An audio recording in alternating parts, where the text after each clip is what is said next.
Assalamualaikum warahmatullahi wabarakatuh. Teman-teman, balik lagi di channel YouTube gua, Hairun Imam. Jadi di video kali ini kita akan kembali melihat pandangan dari dua orang tokoh politik yang terkenal di Indonesia, yakni Bung Adi Praitno dan Kodari terkait dengan Pilkada Jakarta, teman-teman.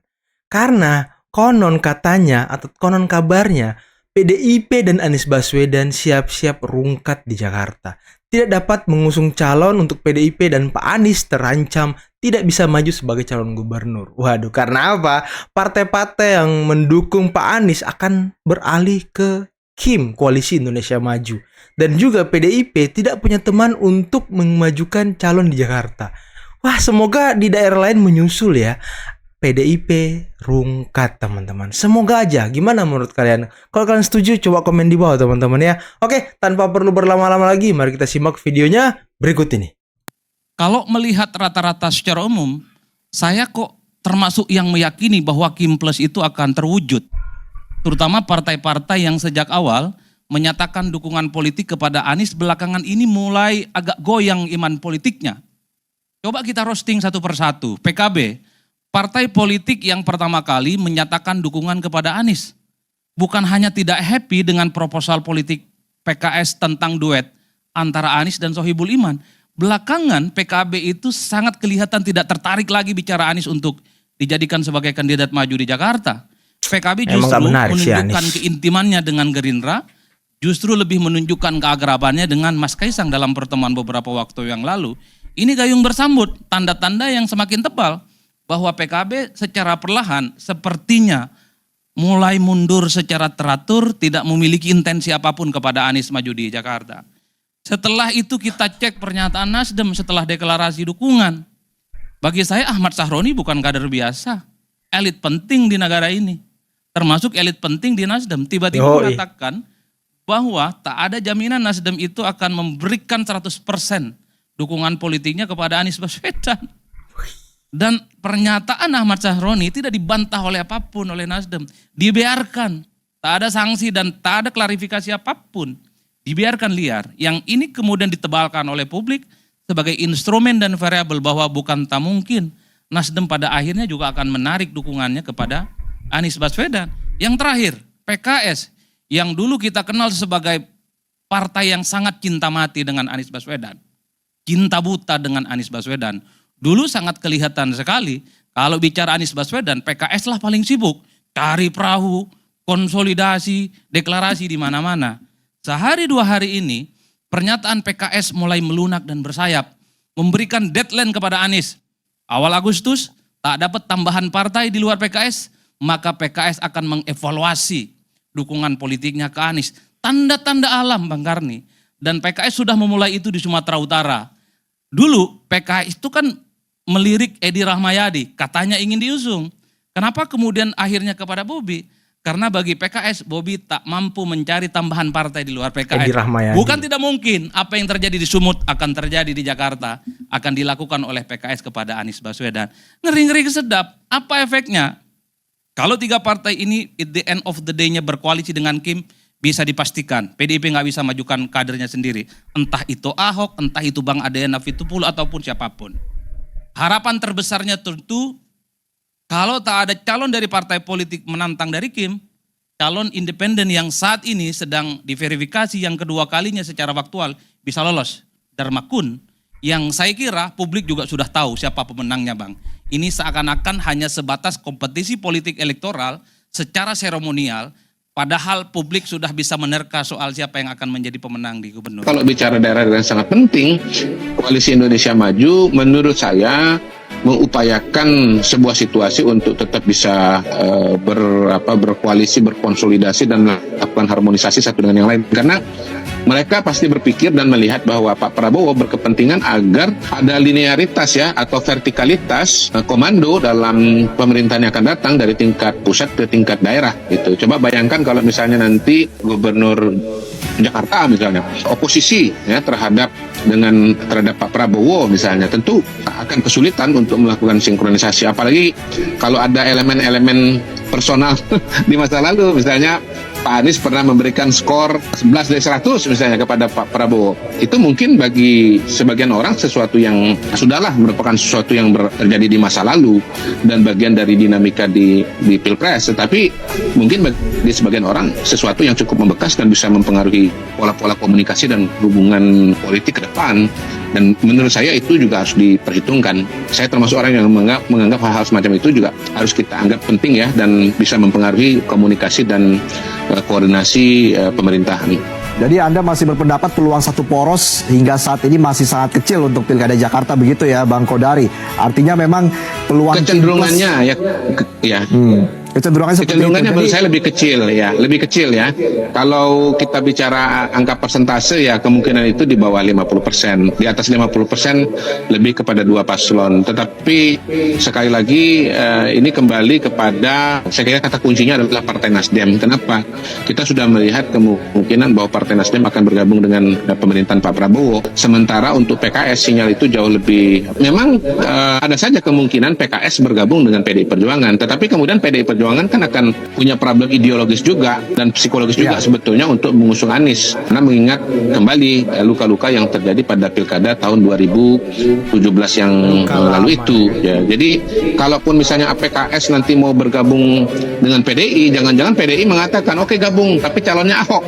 Nah nanti kembalikan situasi itu yang akan mengalami problem ideologis dan psikologis barangkali adalah PKS kepada Ahok, karena merasa dia adalah penista agama dan yang lain-lain gitu. Jadi sebetulnya di atas kertas secara matematika, kalau Nasdem bergabung dengan Koalisi Indonesia Maju, tetap ada ruang bagi satu kandidat lagi kalau PDI dan PKS berkoalisi. Tetapi calonnya PKS problematik bagi PDI, calonnya PDI problematik bagi PKS, dan pada titik itu ya bukan mustahil akhirnya tidak ada yang mengalah dan akhirnya ya bisa berhadapan dengan kota kosong. Karena apa? Karena PDI tidak bisa mengajukan calon, PKS tidak bisa mengajukan calon, dan akhirnya Koalisi Indonesia Maju Plus yang mengajukan calon.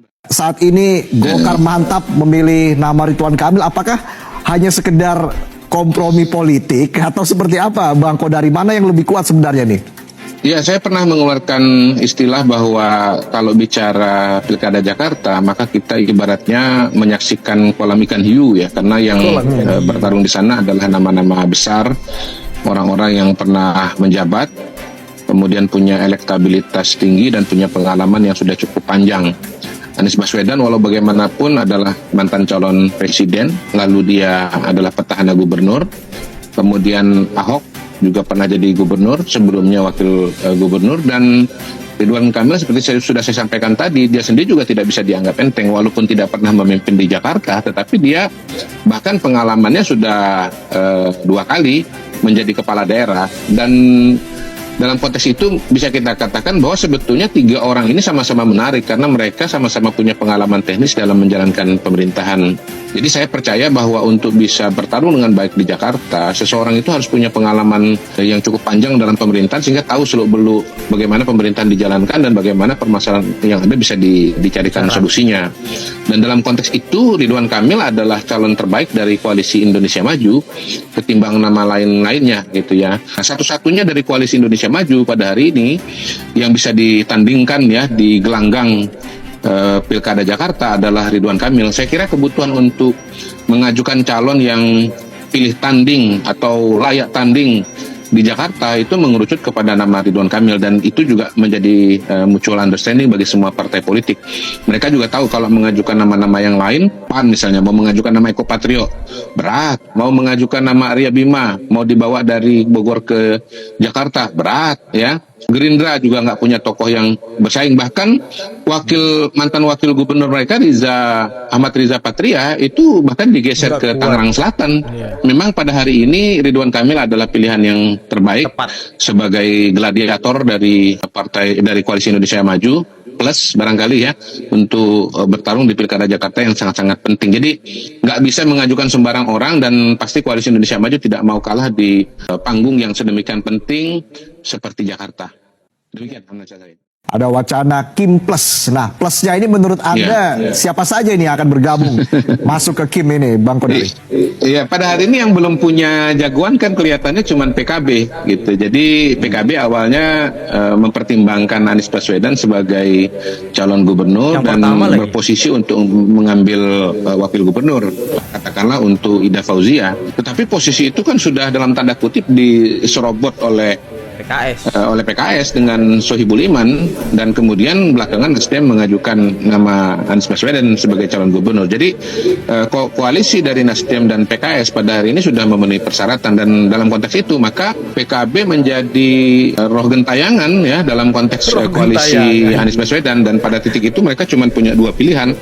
Pertama, bergabung dengan calonnya dari PDI. Yang kedua, bergabung dengan koalisi Indonesia Maju. Nah, bergabung dengan calon dari PDI juga tidak mudah. Karena siapa calonnya? Andika Perkasa, surveinya kecil. Tri Risma hari ini sama juga. Satu-satunya kader partai PDI Perjuangan yang besar pada hari ini Ahok. Tetapi kita semua tahu bahwa Ahok punya problematika tersendiri berkaitan dengan pilkada yang lalu tahun 2017.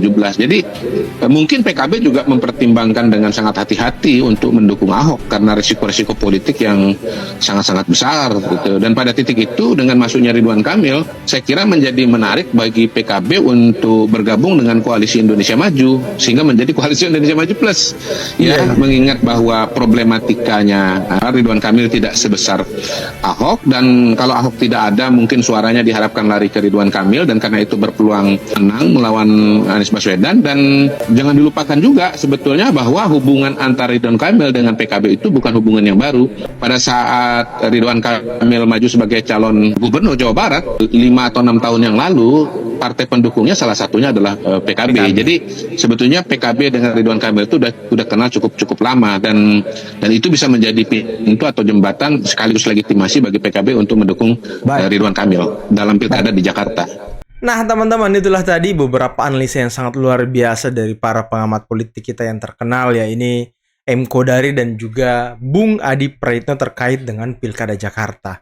Di mana mereka berdua sama-sama mengatakan bahwa Anies Baswedan itu terancam batal maju sebagai calon gubernur Jakarta. Dan juga PDIP terancam gagal mencalonkan kadernya untuk maju bertarung di Pilkada Jakarta, teman-teman. Ini karena apa? Karena partai-partai yang lain di luar Kim itu mulai melirik ke dalam Kim itu sendiri, teman-teman. PKB mulai dekat-dekat dengan Kaisang, mulai akrab dengan koalisi Kim, mulai sedikit meninggalkan Anies. PKS seperti kata Bung Adi tadi mulai mengultimatum Anies Baswedan terkait dengan untuk mencari partai lain selain PKS untuk pencalonan Anies Baswedan dan Sohibul Iman.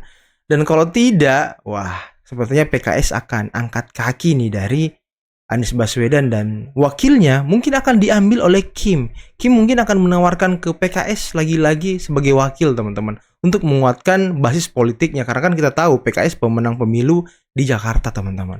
Dan ini strategi yang luar biasa. Dan juga Ahmad Syahroni dari Nasdem mengatakan bahwa Nasdem mungkin tidak sepenuhnya akan mendukung Anies Baswedan.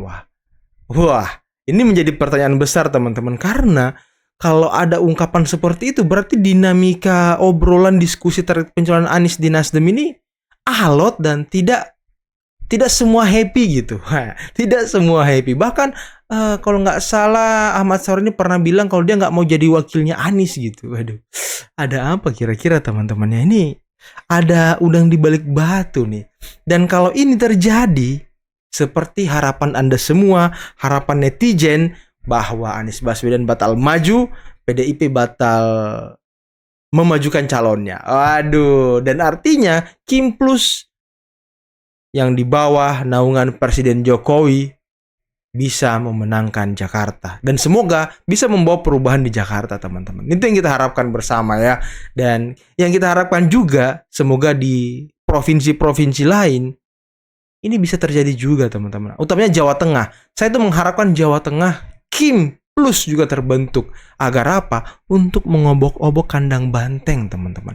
Karena ya Jawa Tengah ini mungkin tidak maju-maju ya. Umurnya rendah dan segala macam. Ya, semoga nanti Kim Plus bisa ditransfer ke Jawa Tengah sehingga kandang banteng acak-acakan lagi teman-teman. Oke, mungkin cukup sekian dulu video kali ini. Jangan lupa like, subscribe, dan share teman-teman ya. Akhir kata bila taufiq wal hidayah. Wassalamualaikum warahmatullahi wabarakatuh. Bye-bye.